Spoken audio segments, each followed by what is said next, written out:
گھر مادر وطن کی طرح ہوتا ہے، مادر وطن گھر کی طرح ہوتا ہے. جیسے ایک گھر میں اگر 6-7 بہن بھائی رہتے ہوں، لیکن اگر وہ آپس میں لڑتے رہیں گے اقتدار کے لیے، اختیار کے لیے، وہ گھرانہ کبھی ترقی نہیں کرتا. اسی طرح سے وہ ملک بھی کبھی ترقی نہیں کرتا جس میں بات بے بات حکومت اور اپوزیشن لڑتے رہیں. تو جب ہارنے والی پارٹی کو یہ یقین ہو کہ اس کے ساتھ دھاندلی نہیں ہوئی تو وہ خلوص کے ساتھ، دیانتداری کے ساتھ، حکومت کے ساتھ مل کر ملک کی ترقی میں ہاتھ بٹاتی ہے. شاہ صاحب میں آپ کو سلام پیش کرنا چاہتا ہوں. نہیں آپ بڑے ہیں محبت. میں نے آپ کو موقف کا کیا بول دیا، آپ نے اتنا لمبا موقف دیا. میری دیر اسلام آباد ہو گئے واپس. ماشاءاللہ آپ جتنے ٹیلنٹڈ ہیں، میں سیلری کا کہہ کے آپ کا موقف اور لمبا کروا سکتا. بات ای ایم ای کی ہو رہی تھی. ای ایم ای ایک ہاؤسنگ سوسائٹی ہے. وہی انہوں نے پسند ہے جی. اپنے قاسمی صاحب ہوتے رہتے رہے. ہاں عطاءاللہ قاسمی صاحب وہیں رہتے ہیں. قاسمی ایسے اگر تھی چاہو تو میں تمہیں قاسمی صاحب والی سیٹ تے لیا سکتا. وہ سیٹ اسی رکھے ہی شاعرہ اور ادیبہ.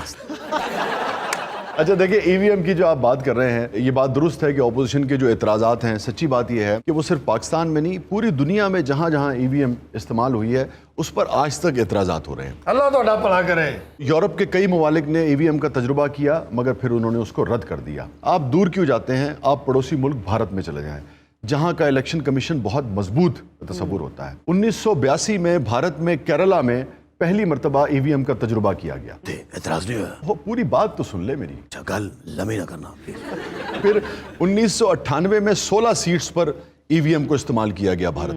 پھر 2004 میں لوک سبھا کے جتنے انتخابات تھے وہ ای وی ایم پر کیے گئے. دسو انہوں سن رہے ہو، اگر اتنے استعمال ہو رہی ہے تو اتنے نہیں ہو سکتی. ہاں لیکن استعمال تو ہو رہی ہے مگر اب اعتراضات بھی تو سنیے نا. 2010 میں کچھ امریکن اداروں نے یہ انکشاف کیا تھا کہ بھارتی جو ووٹنگ مشینز ہیں، الیکٹرانک ووٹنگ مشینز، انہیں ہیک کیا جا سکتا ہے. یس بالکل یہ پوائنٹ ہے جڑا میں تمہیں دسنا چاہ رہا وہ انہوں نے کتوں سیکنڈ ہینڈ لے لیے ہونگی. 2017 کے جو انڈین الیکشن تھے اس میں بڑے بڑے اخبارات کی ہیڈ لائنز کیا تھی کہ ووٹنگ مشین صرف بی جے پی کے ووٹ نکال رہی ہے. میں اسی طرح آپ کا دھیان بڑھانا چاہ رہا تھا کہ ہوگا یہی کہ ووٹ شہر میں پہنا ہے اور جانا بلے نے. پھر 2019 میں کہنا کہ ووٹ بلے نے پاؤ تاکہ شہر میں پاؤ. پھر 2019 میں جو بھارت میں الیکشن ہوئے اس میں بھی شدید اعتراضات ہوئے ای وی ایم پر. لیکن دیکھیے اس کا یہ مطلب نہیں ہے کہ آپ نے آگے نہیں بڑھنا. دنیا میں جو بھی ماڈرن طریقے ہیں، آپ دیکھیں نا ای وی ایم کا ایک فائدہ یہ ہے کہ 5-6 گھنٹے میں رزلٹ جو ہے وہ مرتب ہو جاتا ہے. اور اگر ٹھیک طریقے سے استعمال کیا جائے، ادارے ٹھیک طرح سے اگر اپنا کام کریں، کسی قسم کی ٹیمپرنگ کرنے والوں کے خلاف قوانین بنائے جائیں اور سخت سزائیں دی جائیں تو بہرحال اس کا فائدہ بھی ہو سکتا ہے اور الیکشن کو اس کے ذریعے زیادہ صاف شفاف بھی بنایا جا سکتا ہے. مگر اصل مسئلہ دیکھیے کیا ہے. اصل مسئلہ بحیثیت قوم ہمارے اندر یہ جو بےایمانی آ گئی ہے، یہ جو دھاندلی آ گئی ہے، میں سمجھتا ہوں کہ اصل مسئلہ یہ ہے. وہ حسن بھائی اکثر کہتے ہیں نا، ان کا جملہ بڑا مشہور ہے کہ معاشیات سے زیادہ ہمارا مسئلہ اخلاقیات کا ہے.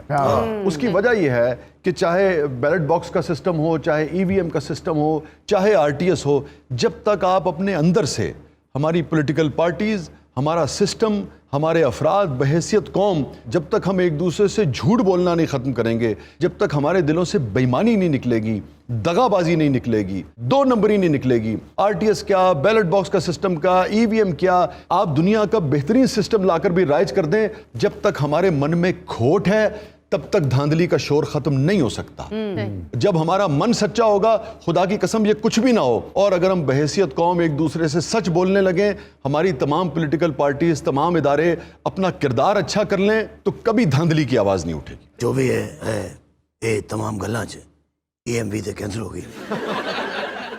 تو میں یہ سمجھتا ہوں کہ جب تک ای وی ایم پر کنسنسس نہیں ہو جاتا اور تمام سٹیک ہولڈرز ای وی ایم کے استعمال پر متفق نہیں ہو جاتے، تب تک کسی بھی ایسی چیز سے گریز کرنا چاہیے جس سے الیکشن کے بعد انتشار پھیلے اور دھاندلی کے الزامات لگیں. کیونکہ متنازع الیکشنز قوموں کی جڑیں ہلا دیا کرتے ہیں، اور اگر سب متفق ہو جائیں تو 100 بسم اللہ.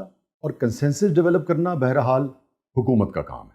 اچھا میاں صاحب آپ یہ بتائیے، آپ جب یہ بات سنتے ہیں، میں نے آپ سے پوچھنا بھی تھا، یہ ذاتی طور پہ بھی آج موقع مل ہی گیا، ووٹ بینک جو ہے وہ اب میاں نواز شریف صاحب کا ہے اور پھر انہوں نے وہ وراثت مریم کو دے دی ہے. آپ صرف منتظم اچھے ہیں، ووٹ بینک آپ کا نہیں ہے نون لیگ کا. آپ اس کو کیسے دیکھتے ہیں؟ شاہ صاحب میں آپ کو ایک بات سمجھانا چاہتا ہوں. جی جو بھی سوال کرے صرف میرے حق میں کریں، کیونکہ لیپ ٹاپ پہ ہے تو میں دیتا ہوں اور وہ لیپ ٹاپ لین واسطے اسے 15 منٹ واسطے اسٹوڈنٹ بن گئے سو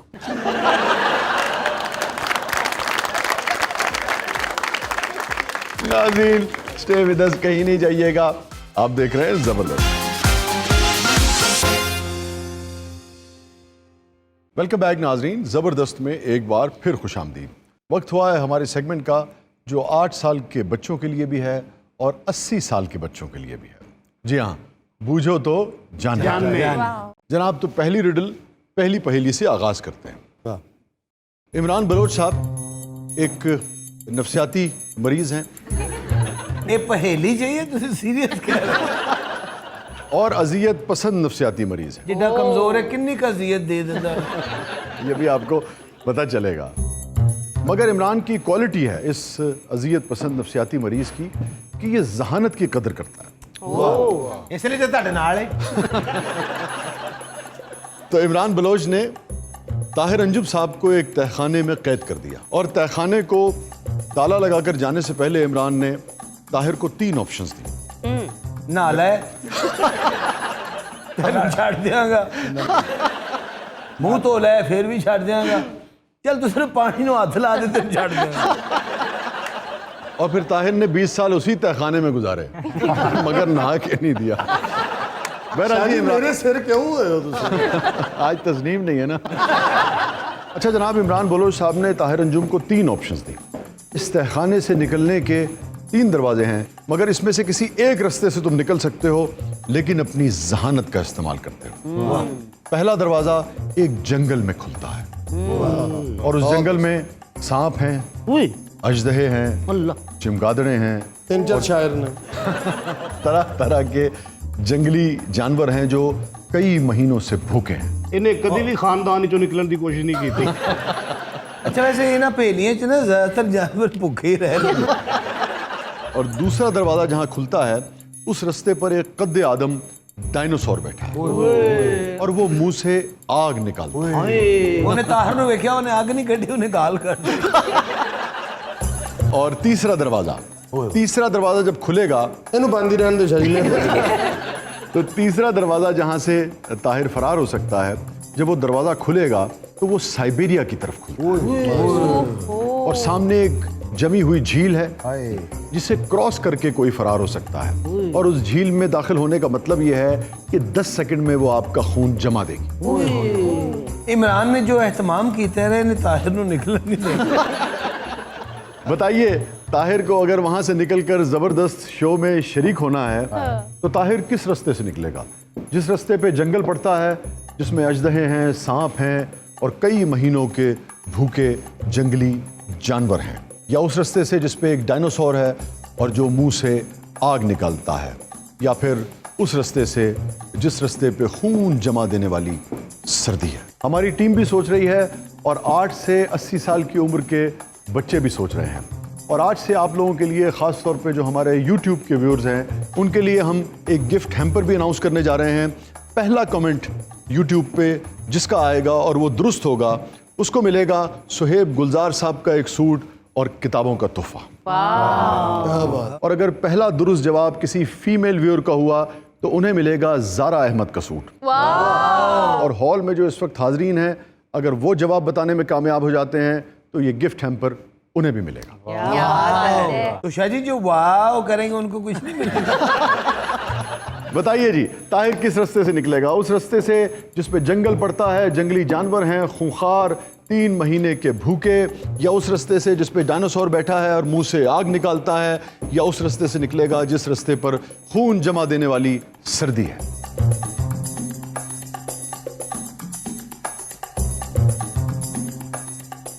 ویسے مجھے یہ تو نہیں پتا کہ طاہر کہاں سے نکلے گا، لیکن میں یہ چاہوں گا کہ طاہر اپنے آپ اگ لا کے سائبیریا دوڑ۔ شاہ جی لوکاں نوں تسی سیل گلزار صاحب دے گفٹ ونڈی جان رہے ہو، آپ تسی جراباں نہیں پائیاں۔ اچھا جناب، اذیت پسند عمران بلوچ نے جو ٹوسٹ رکھا تھا اس میں طاہر کی ذہانت آزمانے کے لیے وہ یہ تھا کہ جنگل میں سے تو واقعی نہیں نکل سکتا، چونکہ خونخوار جانور ہیں، اژدہے ہیں، سانپ ہیں، بھوکے بھیڑیے ہیں اور 3 مہینے سے بھوکے ہیں۔ وہ 5 سال دے بھی بھوکے ہون تے اینوں نہیں کھاندے جی۔ اور سائبیریا کے راستے سے اس لیے نہیں نکل سکتا کہ اس سردی میں زندہ رہنا ناممکن ہے.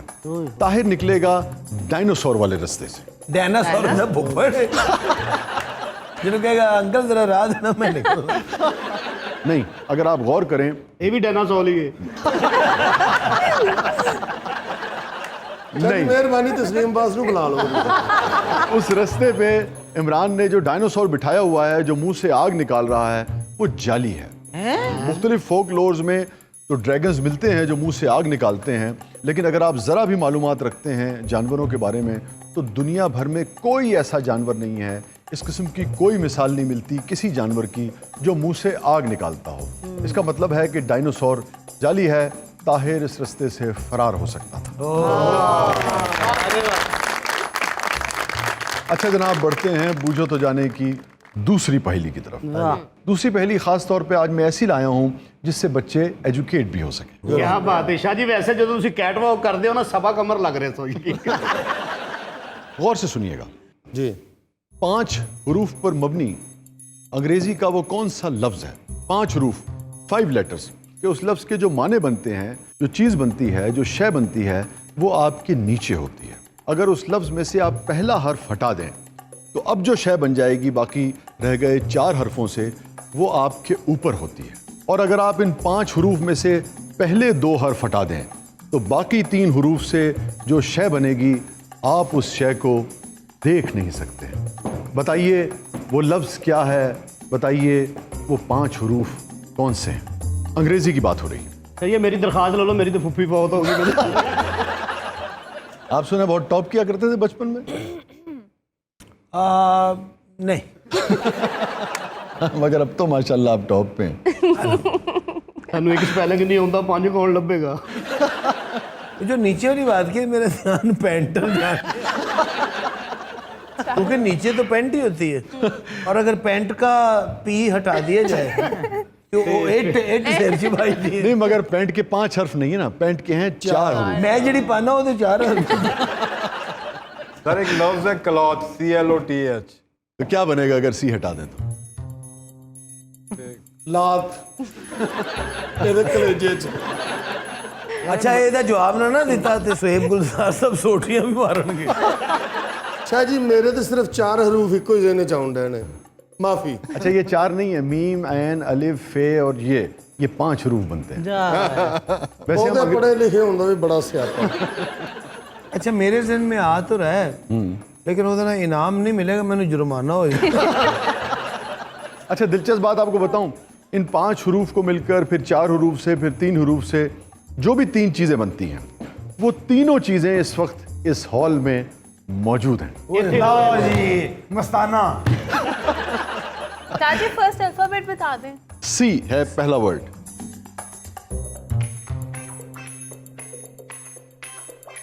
سی ہٹایا نہیں جا سکتا, محسوس کیا جا سکتا.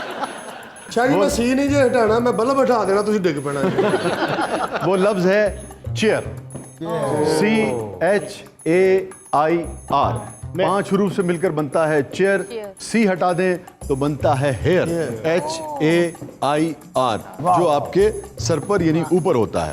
ایچ ہٹا دیں تو جو باقی 3 حروف رہ جاتے ہیں اس سے بنتا ہے ایئر, AIR, ایئر, ہوا جسے آپ محسوس کر سکتے ہیں, دیکھ نہیں سکتے.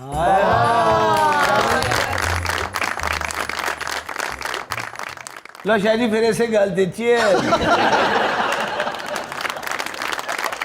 اور ناظرین 2 پہیلیاں ہم نے پوچھی ہیں, ان دونوں پہیلیوں کا جو پہلا درست جواب دے گا اس کو ہم بھجوائیں گے گفٹ ہیمپرز زبردست کی طرف سے. چھوٹے سے وقفے کے بعد واپس.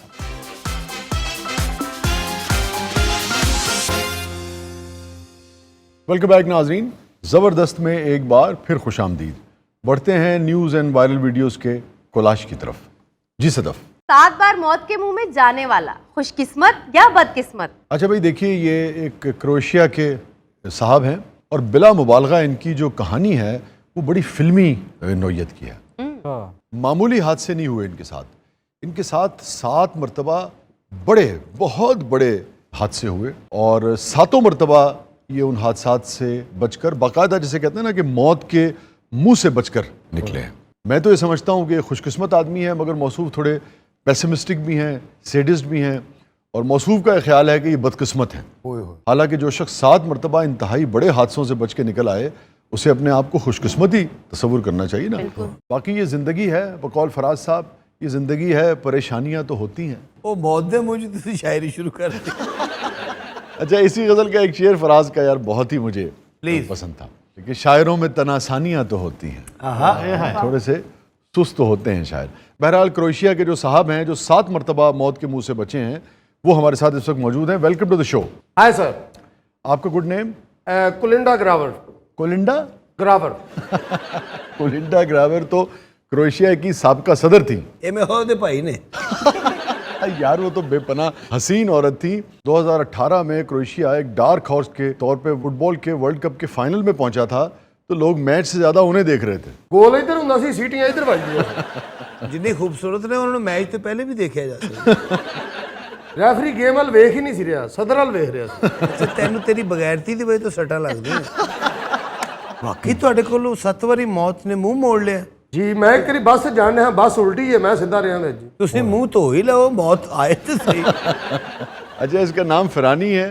1929 میں یہ پیدا ہوا. ویسے تو یہ نا فرونی ہونا چاہیے. پہلا حادثہ ان موصوف کے ساتھ ہوا 1962 میں. ادو ہی انہوں مر جانا چاہیے. اور کوئی معمولی حادثہ نہیں تھا. یہ موصوف جس ٹرین میں سفر کر رہے تھے وہ ٹرین ایک پل پار کر رہی تھی. وہ پل پار کرتے ہوئے ٹرین دریا میں جا گری. اخباری رپورٹ یہ کہتی ہے کہ تمام افراد اس حادثے میں مر گئے. موصوف شدید زخمی ہوئے مگر تیر کر کنارے پہ آ گئے. اوے یہ حادثہ ویکھے تینوں ویسے ڈوب کے مار جانا چاہیے. اچھا دیکھیے ہوائی جہاز کے سفر میں تو بہت ہی کم چانسز ہوتے ہیں. دنیا میں چند ہی ایسے واقعات ہوں گے کہ ہوائی جہاز کا حادثہ ہوا اور پھر لوگوں نے اس میں سروائیو کیا ہیں, مگر کم ہیں. تو 62 میں ٹرین کا حادثہ ہوا. 1963 میں ٹھیک 1 سال کے بعد موصوف اس مرتبہ ہوائی جہاز میں سفر کر رہے تھے. اجے مکمل ٹھیک نہیں ہوا. ساڈی مہربانی یہ جہاز والے ہاتھے مروا دینا. جہاز میں بھی حادثہ ہوا جی, اور حادثہ بھی عجیب و غریب نوعیت کا. اس کے دروازے کھل گئے. یعنی کہ فلائی کرتے ہوئے جہاز کے دروازے کھل جائیں تو آپ لوگوں نے دیکھا ہوگا اکثر موویز میں اتنا پریشر ہوتا ہے ہوا کا کہ کوئی چیز اپنی جگہ پر سلامت نہیں رہتی, سیٹیں اڑ کر ادھر سے ادھر ہو جاتی ہیں. بالکل. جیسے ہی فضا میں دروازہ کھلا بہت سارے مسافر تو بیچارے اسی وقت نیچے گر گئے. میرے سامنے لوگ مرے. لوگوں نے انہوں ویکھ کے دروازہ کھول کے جالا مار دیا. اور موصوف اس وقت نہیں گرے جب دروازے کھلے. جب جہاز نیچے آیا, نوز ڈائیو اس نے کیا تو زمین پر جہاز کے ٹکرانے سے تھوڑی دیر پہلے یہ گھاس پر گرے اور محفوظ رہے. اچھا ہویا انہوں پھر بھی کچھ نہیں, صرف پینٹ ہی پٹی. اور شاہ جی نے جدوں مرنا پینٹ ہتھوں ہی مر رہا ہے. ہوں جب سفر تے جان لگتا نا لوکی انہوں کہتے ہیں بھائی نکر پا لو سانو مروا. لوکی کہتے ہیں حادثہ تہاڈا نہیں, تہاڈی پینٹ دا دشمن. تسی تے ہر واری بچ جاندے. باقی لوگ ہسپتال وچ بیٹھے ہوندے نے, میں درزی کول بیٹھا ہوں. 3 سال کے بعد یہ موصوف ایک بس میں سفر کر رہے اس تھے. مسافروں نے چلتی بس چوں چھلانگ مار دی. انہیں صرف پینٹ ٹھیک کی تھی. ਉਹਦੇ 'ਚ ਮੈਂ ਧੋਤੀ ਬੰਨੀ ਸੀ. اچھا اس مرتبہ نا بس دریا میں گری. اور یار آپ اندازہ کریں اس حادثے کی شدت کا کہ دریا میں گری, سارے مسافر مر گئے, موصوف بچ گئے. کیا بات. ویسے تسی پین سفر کیوں کر دے؟ ਮੈਂ ਅਸਲ 'ਚ ਆਪਣੇ ਵਾਸਤੇ ਨਹੀਂ ਕਰਦਾ, ਮੈਂ ਲੋਕਾਂ ਨੂੰ ਮਰਵਾਉਣਾ ਚਾਹੁੰਦਾ. ਹੁਣ ਤੇ ਜਿਹਦੀ ਦੁਸ਼ਮਣੀ ਜਿਤਨਾ ਹੁੰਦੀ ਹੈ ਨਾ ਉਹ ਇਹਨੂੰ ਹਾਇਰ ਕਰਦੇ. ਕਹਿੰਦੇ ਤੂੰ ਕੁਝ ਨਹੀਂ ਕਰਦਾ, ਤੂੰ ਸਿਰਫ ਸਫਰ ਕਰ ਲੈਣਾ. اچھا جناب 1966 کے بعد 2-3 سال ان کے ٹھیک گزرے فرانی صاحب کے, اور 1970 میں اس مرتبہ یہ موٹر وے پر سفر کر رہے تھے. کیونکہ جہاز کا سفر تو انہوں نے ایک ہی بار کیا, پھر نہیں کیا.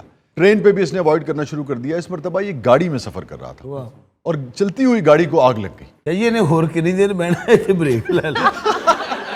چلتی ہوئی گاڑی کو آگ لگ گئی. اس گاڑی میں جو لوگ تھے ان میں سے کچھ بچے مگر کچھ زندہ جل کر یعنی کہ مر گئے. اور اس حادثے میں بھی گاڑی کا ٹینک پھٹنے سے چند لمحے قبل باقاعدہ یہ کہتا ہے کہ کسی غیبی طاقت نے اٹھا کر باہر پھینک دیا اور ایک مرتبہ پھر موصوف محفوظ رہے. اچھا جدوں ہن حادثہ ہون لگدا نا ہر مسافر نوں جبھی پا لے تے باجی جان. اچھا جناب پھر کوئی 20-22 برس ان کے سکون سے گزرے. یہ تے نہیں جنہاں نے اتنا سفر کرنا سی انہاں سے گزرے. 73 کے بعد 1995 میں ہاں اس مرتبہ موصوف روٹین میں سڑک پر سفر کر رہے تھے اور انہوں نے سگنل بھی نہیں توڑا تھا. بس نے سگنل توڑا اور آ کر ان کو ہٹ کر دیا. بس نے